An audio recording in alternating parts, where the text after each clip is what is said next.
What the hell are you thinking about? It's weird. And what's happened, of course, is that we're standing a bit for some combination of basic morality and sturdy common sense. And it's amazing how well Berkshire Hathaway and the Daily Journal, for that matter, have succeeded with nothing more than basic morality and sturdy common sense. But of course, when people talk about common sense, they mean uncommon sense. Every time you hear that somebody has a lot of common sense, it means he's got uncommon sense. And it is much harder to have common sense than is generally thought. Let me give you an interesting example. In the investment world, it involves an enormous amount of high IQ people trying to be more skillful than normal. You can hardly imagine another activity that gets so much attention. And weird things have happened. And years ago, one of our local investment counseling shops, a very big one, they were looking for a way to get an advantage over other investment counseling shops. And they reasoned as follows. We've got all these brilliant young people from Wharton and Harvard and so forth, and they work so hard trying to understand business and market trends and everything else. And if we just ask each one of our most brilliant men for their single best idea, then created a formula with this collection of best ideas, we would outperform averages by a big amount. And that seemed plausible to them because they were ill-educated. That's what happens when you go to Harvard and Wharton. And so they tried it out, and of course it failed utterly. So they tried it again, and it failed utterly, and they tried it a third time, and it also failed.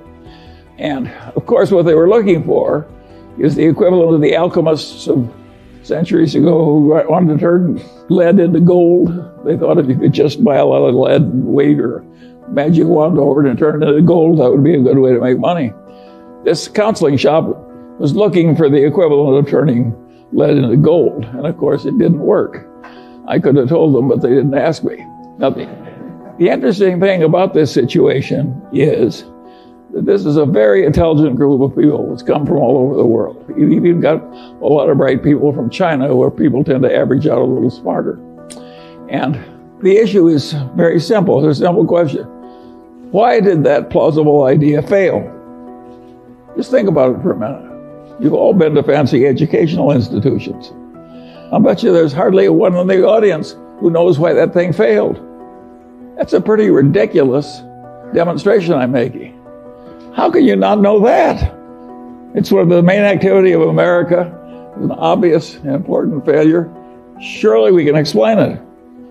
You have to have stayed awake in your freshman college courses to answer that question.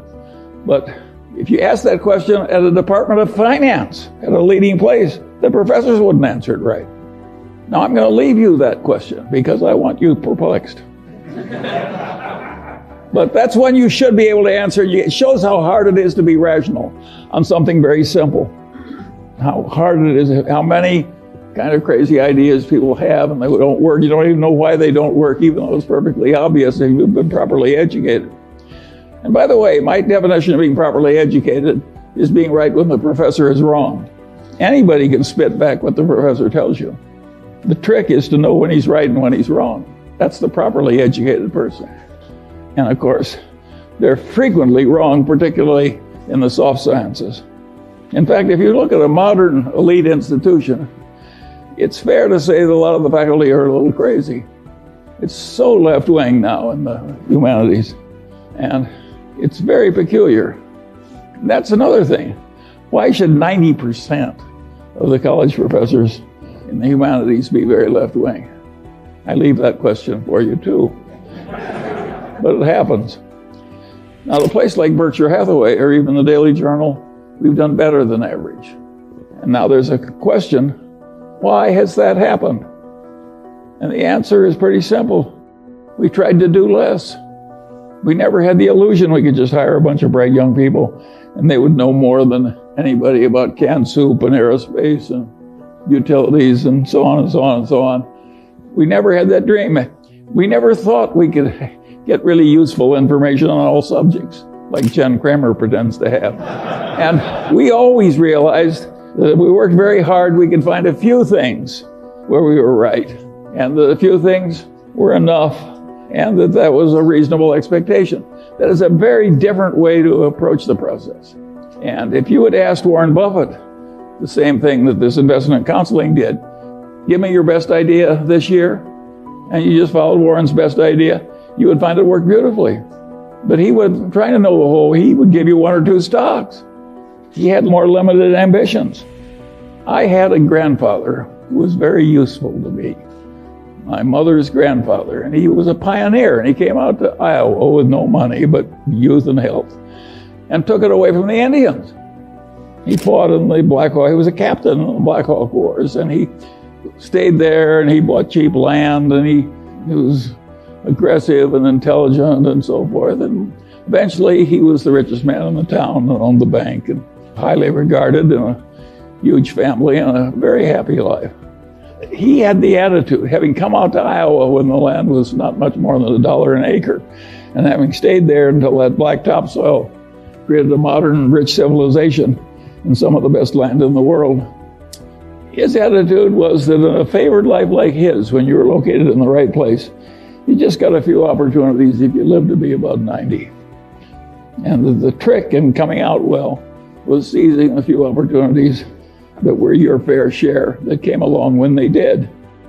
And he told that story over and over again to the grandchildren who hung around him all summer.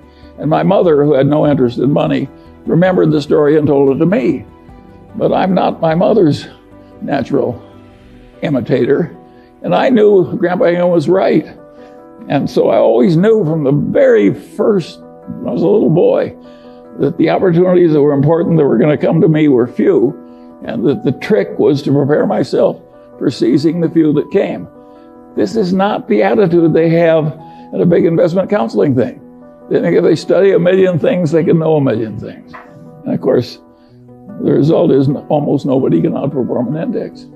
Whereas I sit here with my Daily Journal stock, my Berkshire Hathaway stock, my holdings in Lilu's Asian fund, my Costco stock. And of course, I'm outperforming everybody. And I'm 95 years old, and I practically never have a transaction. And the answer is I'm right and they're wrong. And that's why it's worked for me and not for them. And the question is, do you want to be more like me or more like them?